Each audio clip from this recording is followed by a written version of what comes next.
Hola, bienvenido a una nueva edición de Diálogos 360. Te hablo desde Odiseya, el Observatorio del Impacto Social y Ético de la Inteligencia Artificial. Si estás viendo esto, es posible que ya nos conozcas, pero si no, por lo menos comentar que somos una organización sin ánimo de lucro que, como propio nombre indica, nos dedicamos a promover el uso ético de la inteligencia artificial y las aplicaciones sociales positivas de esa inteligencia artificial. Te invito, si no lo has hecho ya, a que visites nuestra web en odiseya.org o que nos sigas en nuestros canales, en nuestras redes sociales, en LinkedIn o en Twitter.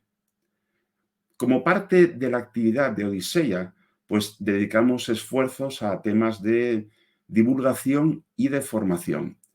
Y en concreto, nuestro área de formación que dirigen Fabián García Pastor y Mónica Villas ha lanzado pues hace unas semanas una iniciativa denominada Odiseya School, precisamente para realizar acciones de formación en abierto sobre ética de inteligencia artificial.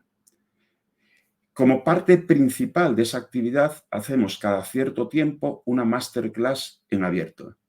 Y en concreto, este próximo 18 de abril, a las 6:30 de la tarde, en nuestro canal YouTube, tendremos la próxima masterclass en que trataremos de inteligencia artificial responsable, interviniendo, pues varios socios, 3 socios en concreto, que estamos en Odiseya y algunos invitados muy relevantes.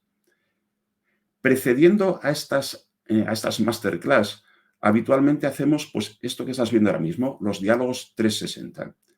En diálogos 360 invitamos a personas muy relevantes del sector que de alguna forma están relacionados con el tema que vamos a tratar en la masterclass. Y de esta manera, pues de alguna forma, pues vamos como calentando el ambiente, como cogiendo ideas o temas que de alguna forma podremos luego sintetizar en la masterclass. Hoy, en concreto, nos acompaña José Manuel de la Chica. José Manuel es CTO de Santander Universidades y Universia y tiene una perspectiva, desde luego, muy interesante. Con él vamos a hablar de inteligencia artificial responsable, que es el tema de la masterclass, enfocándonos pues, en temas que le afectan más directamente, como es el sector financiero, como es la formación. Y sin más, pues damos la bienvenida a José Manuel. José Manuel, ¿qué tal? Hola, ¿qué Bienvenido a tal? Diálogos 360 y Odiseya. Bien hallado. Y la verdad es que encantado de estar aquí y tener esta conversación sobre este tema tan relevante. Muy bien. Oye, José Manuel, pues antes de empezar, digamos, con alguna pregunta, alguna cuestión que te quiero transmitir, sí que te invitaría, aunque antes de darte paso, pues hombre, he dicho un poco dónde estás ahora mismo, pues hombre, darte la oportunidad que te presentes a ti mismo. ¿Quién es José Manuel de la Chica? Sí, bueno, pues José Manuel de la Chica es un tecnólogo vocacional. O sea, llevo dedicándome al mundo de la tecnología y la innovación pues los últimos 25 años, aunque siempre he estado muy volcado desde que era muy joven en cómo la tecnología es capaz de crear nuestro futuro transformando el presente. Entonces, no solo desde la tecnología más tradicional, del mundo del desarrollo de software, el software corporativo y demás, sino también muy interesado en las tecnologías. Esto que se llamaba antes las nuevas tecnologías o las Sí, las tecnologías nuevas, emergentes, que ya no son tan nuevas, no son. pero que tienen una capacidad de impacto brutal sobre la sociedad y sobre la economía, como pues, en este caso la inteligencia artificial, pero muchas otras también tecnologías exponenciales. Ujú. Sí, te quería un poco empezar preguntando precisamente sobre eso, aunque luego, por supuesto, iremos a inteligencia artificial responsable, pero tú también trabajas pues, con temas, por ejemplo, como blockchain, Internet de las cosas. Entonces, antes de entrar específicamente en inteligencia artificial y tú también que estás en el mundo empresarial, ¿cómo ves en España, en el tejido empresarial, la adopción de tecnologías digitales en general? Y, hombre, y en concreto un poquito de foco en la inteligencia artificial. ¿Se está haciendo al ritmo adecuado? ¿Cómo lo ves?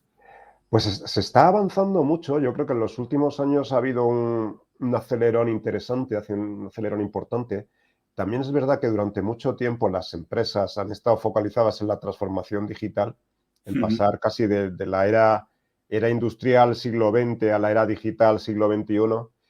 Y mientras hacían ese viaje, yo creo que muchas organizaciones todavía se bajaba a un segundo plano, se despriorizaba el uso de tecnologías más nuevas, de mayor impacto, que estaban todavía más inmaduras. O sea, yo creo que había un interés en decir, oye, vamos a empezar la casa por los cimientos y luego ya aplicaremos. ¿Qué pasa? Que al mismo tiempo que evolucionaba la transformación digital y que la industria se iba transformando, creo que han coincidido dos cosas. Primero, que la industria en sí estaba más madura y luego las tecnologías, este tipo de tecnologías exponenciales han pasado de ser un poco posibilidades intangibles, cosas que estaban ahí, pero que era muy difícil llevar al día a día de la organización, a ser algo que se puede tangibilizar y que se puede y que se ha conseguido democratizar. Yo creo que ahí ha influido mucho la madurez de las tecnologías, la madurez de la infraestructura, que también es importante. Muchas veces no hablamos de la infraestructura, pero es fundamental. Y luego también el uso de la cloud. O sea, el cloud computing ha facilitado mucho que, oye, pues que proyectos que podían ser impensables hace unos años, pues básicamente se puedan construir utilizando los servicios, me da igual, de cualquier proveedor cloud, pero con muchísima más sencillez, más practicidad, muchísimo menor coste. O sea, yo creo Sí, que todo eso ha influido, la madurez de la empresa, la de las tecnologías y la accesibilidad de estas. sí, la verdad que me hace gracia que comentes eso de la cloud. Bueno, no porque sea gracioso, sino porque precisamente ayer por la tarde estaba dando una clase y le estaba hablando a los alumnos de cloud computing y lo que está transformando, que es increíble cómo está, sobre todo en este impulso que está dando a muchas tecnologías, y en Sí. concreto la inteligencia artificial. Entonces, Y luego que está todo mucho más paquetizado. Eso creo que sí, también lo interesante es que ya tenemos problemas concretos que son solucionables. Hay ya experiencia, o sea, ya se ha perdido un poco el miedo a ser los primeros en algo, porque está muy bien lo del fallar rápido y barato, pero oye, si falla otro, mejor. sí. Y ya tenemos experiencia y luego, oye, el software está ahí al alcance de un clic. Y ya yendo un poquito más a la inteligencia artificial y al tema de la responsabilidad y la ética, porque es un tema que está como muy de moda, pero yendo un poco más al turrón, de verdad, tú que estás ahí, bueno, estás en un sector y estás en contacto con industria, con empresas, quiero decir, ¿vale? ¿Cómo ves si eso es una moda? ¿Realmente las empresas son conscientes de las problemáticas, vamos a decir, éticas ligadas a la inteligencia artificial? ¿Están haciendo algo? ¿Cómo lo ves? Sí, yo creo que las empresas están concienciadas. Es verdad que cuando se habla de ética y de responsabilidad, que incluso lo separaría por un lado, o sea, creo que la responsabilidad es una cosa, la ética es otra y el cumplimiento regulatorio casi diría que es otro. O sea, porque que podemos, Sí, sí. lo ideal es hacer check en las tres casillas, pero creo que sí que hay una preocupación. Creo que muchas veces el hándicap que se plantea es que cuando se habla de ética y de responsabilidad, nos movemos entre la ambigüedad, o sea, es algo que se supone que se tiene que hacer, pero muchas veces no se sabe cómo, y, y el miedo, o sea, oye, ¿cómo esto se afronta y qué repercusiones puede tener para la empresa? Yo creo que hace falta enfocarlo desde un punto de vista más terrenal. Oye, al final cuando estamos haciendo IA, no deja de ser software. O sea, Sí, sí, software que es distinto del software tradicional porque tiene ciertas matrices y ciertas complejidades, pero es software. Y el software también tiene que ser responsable. O sea, al final no es una cosa, cuando nosotros hacemos una aplicación, un software tradicional que no utiliza Machine Learning por debajo, oye, pues también tenemos que tener unos estándares de sí, sí, sí. responsabilidad. ¿Qué pasa? Que muchas veces con los temas de IA se tiene la sensación de que se pierde pie en algunas ocasiones. Hay como, no se tienen todos los flecos controlados y es un poco esa incertidumbre la que puede generar el problema. A medida que vamos evolucionando, va pasando el tiempo, yo creo que se va entendiendo más lo que hay detrás de la IA y se empiezan a acotar exactamente qué cosas son las que tenemos que hacer a nivel ético y responsable. Y precisamente en ese proceso de madurez, porque yo creo que eso es un tema de madurez. O sea, Sí, sí, sí. cuando hablábamos de IA, y hace nada estábamos en el segundo invierno. Lo que pasa es que ahora parece que se ha acelerado todo mucho, Bueno, pero que es muchísimo. un tema de, oye, que estamos madurando, estamos haciendo el viaje. Y en ese proceso, pues se tenderá más a industrializarse el modelo y a tener una responsabilidad y una ética by design en los servicios que se hagan. Creo que es un tema de madurez. Sí que está la necesidad, sí que hay compromiso por parte de las empresas Y sí que incluso a nivel de la administración y del regulador, podríamos hablar del Sí, mundo financiero, pero en general en cualquier ámbito, la regulación tiene muy claro que tiene que abarcar la sí, ética y la responsabilidad, sí. totalmente. Y ahora, bueno, acabas de nombrar precisamente el sector financiero y sí que quiero aprovechar que tú lo conoces bien, porque has estado en el BBVA, en Santander. Y entonces, en general, ¿cómo ves el sector financiero? Primero, ¿qué problemáticas específicas tienen este uso ético responsable de la inteligencia artificial y específicamente qué iniciativas, qué modelos, cómo se está trabajando en el sector financiero? Sí, no, pues, en el sector financiero, la verdad es que el uso de la inteligencia artificial tiene muchísimas aplicaciones, o sea, desde lo más evidente como puede ser un poco lo que es el análisis, los modelos predictivos, el análisis de Ujú, portfolios y tal, a cosas que son más para nosotros como ciudadanos son mucho más o más útiles, por ejemplo, el tema de detección de fraudes o detección de los temas de ciberseguridad, etcétera, a cosas que pueden afectar incluso a temas de learning, reconocimiento de firmas, reconocimiento ujú, biométrico. Ya sabéis que en la mayoría de los bancos ya puedes hacer ahora un onboarding, pues dar de ujú, alta como cliente digitalmente. Bueno, pues siempre hay procesos embebidos de inteligencia artificial. En el mundo de la banca, el sector financiero, y hablo del sector financiero porque aquí estarían los bancos tradicionales, las fintechs, los ujú, neobanks. Luego hay aplicaciones, oye, podemos decir, PayPal, Stripe, son empresas digitales que están haciendo banca. O sea, todo este sector, el uso de la inteligencia artificial es clave. Y además está muy regulado. O sea, el uso de la inteligencia artificial está muy marcado. Pero claro, no es lo mismo utilizar deep learning para machear o para detectar firmas ujú. falsas, que oye, eso es una utilidad como tal, Sí, sí, bueno, esa no que es por por... ejemplo, eso es, o para hacer una estimación o hacer una detección de warnings, lo que sea. Ujú. Por ejemplo, oye, utilizar inteligencia artificial en el caso para conceder un préstamo Sí, o para denegarlo. es el ejemplo típico, sí. Es el ejemplo típico, porque ahí entra un punto importante que es la explicabilidad del modelo, o sea, Ujú. porque ahí ya estamos hablando de inteligencia artificial, pero depende de qué Sí, técnica sí, estés sí, sí. utilizando. Claro, siempre es importante que haya una explicación del modelo, que no haya un sesgo ni ningún tipo de discriminación que esté implícito, y que luego también haya falta de transparencia en el Ujú. proceso. O sea, cuando, por ejemplo, en los modelos de risk scoring tradicionales se decide si no sé, todos nos ha llegado la oferta de tienes un préstamo de X 1000 € preconcedido a no sé cuánto. Sí, sí. Pues al final todos esto, o los softwares que hacen el compra ahora y paga más tarde en una tienda, pues todo eso al final tiene un modelo por debajo que es capaz de hacer un risk scoring de nosotros como clientes. Ujú.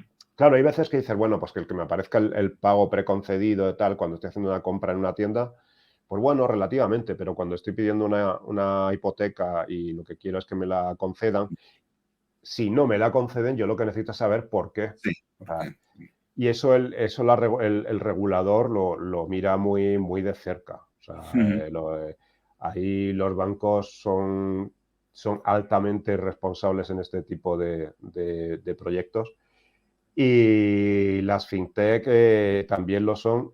Sí que es verdad que depende del tipo de proceso que tienes, si son procesos como más orgánicos, más embebidos dentro de otros sistemas, pues bueno, hay más o menos laxitud. Pero en general, by design, todos los procesos ujú. de la industria financiera tienen un alto nivel de exigencia en cuanto a cumplimiento ético y Bueno, responsable. pues eso es un buen mensaje.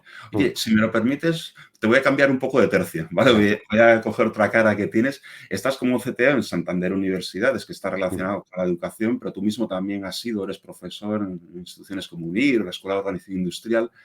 Entonces, ahora de que nos hemos alborotado todos tanto con la llegada del chat GPT y qué tiene que hacer, pues un poco, o sea, en este nuevo entorno, ¿cuál crees tú que puede ser el rol de una entidad educativa o incluso de un profesor? ¿Qué es lo que, qué es lo que tiene que hacer? O sea, porque ahora sale eso, pues el examen, puede el alumno con el chat GPT dice, pues que te hace una respuesta que si tiene un poquito de suerte puede ser muy buena. sí. Entonces, ¿cómo cambia un poco? ¿O ves un cambio en el sector educativo? Yo creo que estamos en un cambio de paradigma que todavía tenemos que encontrar nuestro sitio y la perspectiva correcta. O sea, es verdad que herramientas como ChatGPT han cambiado muchísimas cosas y yo creo que estamos también al inicio, en los primeros Ujú. pasos.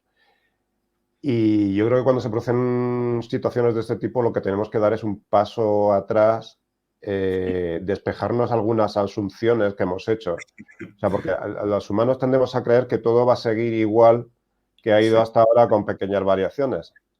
Ujú. Entonces, muchas veces es cuestión de decir, oye, vamos a dar un pasito atrás. Ha aparecido esto en el horizonte que no sabíamos que lo teníamos. ¿Cómo lo encajamos? Porque esto no va a desaparecer, no va a No, desaparecer desde ni luego, va, ya está desde luego encima que de la no. mesa. Claro, lo que hay que ver es cómo esto rema a favor del viaje que queremos hacer. Entonces, yo creo que ahí es donde hay que hacer un ejercicio desde el mundo de la educación para ver cómo esto, como este tipo de herramientas y todo lo que va a surgir en relacionado con los grandes modelos de lenguaje y demás, encaja en el paradigma de la enseñanza. Seguramente habrá que empezar a enseñar de otra manera, pero vamos, es en otro orden de magnitud, pero me imagino que algo similar a cuando aparecieron las calculadoras y decíamos, oye, pues ya la gente no va a aprender a... Y luego Sí. aparecieron los ordenadores y luego los videojuegos y... O sea, es verdad que esto cambia mucho el modelo. Yo creo que lo primero que hay que hacer es entenderlo bien, porque también estamos escuchando muchas cosas bastante absurdas sobre Ujú. ChatGPT. O sea, y sirve para lo que es, pero no es la fuente de la verdad, no es el oráculo de Delfos esto. O sea, y luego transmitir esa información bien a Ujú. las comunidades educativas, que se entienda bien, tanto desde el punto de vista de profesores, alumnos, todas las personas que están involucradas en un proceso educativo, y ponerlo a funcionar de manera que el objetivo principal de la educación, que es enseñar a las personas y que tengan una serie de habilidades, no se vea perjudicado. O sea, yo creo que no es un tema Ujú. de asustarnos, sino decir, oye, cómo esto ayuda, en qué cosas aporta y en qué cosas no. Ujú. Y involucrarlo dentro del proceso educativo, no plantearlo como un enemigo o como una manera de hackear el sistema. Ya, me ha hecho gracia cuando has comentado la aparición de la calculadora tal. A mí me pilló haciendo la carrera el boom de las calculadoras programables. Sí. Y era diferencial quien la tenía que yo no la tenía. Yo hice mis exámenes con calculadora tradicional. Pero bueno, sí, efectivamente, hay que irse un poco acostumbrando y Pero admitiendo. claro, y porque, no sé, un ingeniero, un arquitecto que aprendiera con la... Es que luego va a tener esa herramienta en su día a Sí, sí, día profesional. efectivamente. O sea, que es como si decimos, oye, nos empeñamos a enseñarle a la gente a escribir en tablillas de arcilla porque es mucho mejor que escribir en un ordenador. Pero si es que tu día a día, tu vida real, tu trabajo va a ser ese. O sea, y de hecho, cuando hablamos, que a mí una de las cosas que más me interesa es el concepto del profesional y del humano aumentado con inteligencia artificial. Ujú. Lo importante es que incluso desde tu fase formativa, cuando estás aprendiendo, entiendas cómo funciona la IA y seas capaz de adquirir superpoderes, supercapacidades con ella para llevarlas a tu día a día. Si lo Ujú. interiorizas en la universidad, mejor. O sea, ya tienes eso andado. Y, ¿no? Y José, un poco enlazando con lo que estás diciendo, un poco en que en los programas educativos, ya no digo siempre en universidades, escuela de negocio, que a lo mejor es lo que tú y yo trabajamos más ahora mismo, sino incluso hasta en los colegios o en esas cosas, ¿en qué habría que poner el foco? ¿Hay que incidir más en tecnología? ¿Tenemos que incidir en el pensamiento crítico este que tanto se dice? ¿O en o sea, en los elementos diferenciales humanos como la creatividad, que no será con tanta inteligencia artificial generativa, está en cuestionamiento también? ¿Qué te parece? ¿Qué habilidades o qué capacidades o qué conocimientos? ¿En dónde habría que poner el énfasis? Pues esa es buena pregunta. A mí me gusta hay un libro por ahí que se llama Educación Superior a prueba de robots, Ah, qué que bueno. habla un poco sobre esto. Me Y quedo con la oye, referencia, ¿eh? sí, no, luego te la paso. Es bastante interesante. Además, como es muy de paradigma, no envejece. O sea, que también es bueno en este tipo de libros. Eh, claro, un poco es, oye, ¿cómo nos desenvolvemos y qué tenemos que aprender para a manejarnos en un entorno donde las máquinas van a ser parte de la fuerza productiva y van a ser nuestra competencia, nuestro compañero, nuestro jefe o nuestro equipo, nuestro empleado? A ver, yo creo que las habilidades que tenemos que ayudar a desarrollar son sobre todo, y lo decías tú muy bien, el pensamiento crítico. O sea, creo que es fundamental. ser capaces de tomar buenas decisiones, decisiones informadas y decisiones conscientes, o sea, porque cada vez, y lo estamos viendo, ChatGPT no es una fuente fiable de información. O sea, fiable con mayúsculas, no es una fuente fiable, es una IA generativa. Cada vez va a ser más confuso distinguir entre lo que es verdad, lo que es mentira. O sea, tener pensamiento crítico yo creo que va a ser nuestra brújula fundamental. Y luego, como en segunda derivada, yo creo que es bueno la creatividad, porque creo que en un entorno donde vamos a poder hacer tantas cosas, lo importante es ser creativos. Y a mí me ha pasado, o sea, enseñar a gente, enseñar los poderes que va a tener con GPT-4, con ChatGPT, con DALL-E, con lo que sea, y decir, no sé qué hacer con esto. O sea, porque hemos hecho tanto tiempo el trabajo de máquinas que cuando tenemos que hacer el trabajo de personas se nos ha olvidado. Eso es bueno. O sea, entonces, creo que tenemos que aprender a ser creativos, a tener skills humanas, que esas son las que las máquinas no van a tener. Y luego yo creo que sobre todo mucha alfabetización digital, o sea, es tener un poco el bagaje de este tipo de herramientas, que esto, siendo un poco boomer, tiene que ser como cuando la gente ponía su currículum, altos conocimientos de ofimática. Ahora ya nadie lo pone, porque damos por hecho que todo el mundo, chicos, se va a utilizar un Word. Pero creo que tenemos que tener esa nueva alfabetización con este tipo de herramientas y, por último, mucha capacidad de adaptación. O sea, de hecho, si tuviera que elegir dos, pensamiento crítico, el primero, y lo segundo, capacidad de adaptación. Muy bien. Oye, ya, bueno, te voy a hacer la última pregunta. Ya sé yo que esto se me iba a hacer muy corto, ¿eh? Podría seguir mucho rato, pero te voy a hacer una última pregunta que te voy a hacer también un último cambio de tercio, ¿vale? Yo sé que a ti te gusta mucho un poco, voy a decir la palabra, es que si digo futurismo suena casi mal, prospecciones de futuro, mirar un poco mirar hacia más allá. Entonces te voy a hacer la pregunta más difícil, más tal como está el patio ahora mismo. Si te sitúas a 5 o 10 años vistas, ¿qué nos podemos encontrar? Específicamente en la inteligencia artificial, aunque sea otra cosa que nos quieras comentar, ¿con qué nos podemos Pues encontrar? esa es muy buena. A ver, yo creo que dentro de cosas que yo creo que van a pasar. A ver, yo hace tiempo cuando hablábamos siempre, cuando hemos hablado de la singularidad y de la inteligencia artificial en general, que aquí nuestro amigo Ray Kurzweil decía que entre 2029 y 2045. Yo antes decía, hombre, igual se ha pasado un poco de frenada. Yo no sé si vamos a tener una inteligencia artificial general en 10 años, o sea, pero creo que vamos a tener inteligencias artificiales mucho más complejas y que van a poder interoperar entre ellas. O sea, yo creo que, y muchas veces hablamos de inteligencia artificial general como concepto, como entelequia, pero cuando tenemos que bajar de las musas al teatro cuesta trabajo decir que es realmente una inteligencia artificial general. Y ya si nos metemos en temas de conciencia artificial y demás, ya es una Ese locura. tema me interesa mucho, pero no nos vamos a meter ahora. Sí, no, pero es un filón, ¿eh? Me Sí, encanta. sí. Creo que lo que sí vamos a tener son inteligencias artificiales mucho más avanzadas que hablen entre ellas, que creo que ese también es el punto, cuando empezamos a tener un GPT que hable con un BART. De hecho, Sí. ya ChatGPT está intentando hacer sus plugins, o sea, la interoperabilidad entre inteligencias e inteligencias que sean capaces de hablar con ellas mismas. Ahí es donde creo que puede estar el punto previo a una conciencia, con muchas comillas, artificial. Y luego así alguna predicción más. A ver, yo por llevarle la contraria a mucha gente, o sea, yo creo que, y alguna vez ha salido, a ver, yo creo que, por ejemplo, el mundo metaverso no está muerto, está en construcción. Seguramente el metaverso no será como el metaverso que se plantea ahora. Y de hecho, si vemos imágenes de retrofuturismo, somos muy malos inventándonos el futuro. O Sí, sí. sea, cogemos el presente, le cambiamos 4 cosas y nos inventamos eso. Entonces, yo creo que el metaverso sí que va a ser de otra manera y que precisamente los avances en IAs generativas van a ayudar mucho a crear experiencias inmersivas virtuales potentes.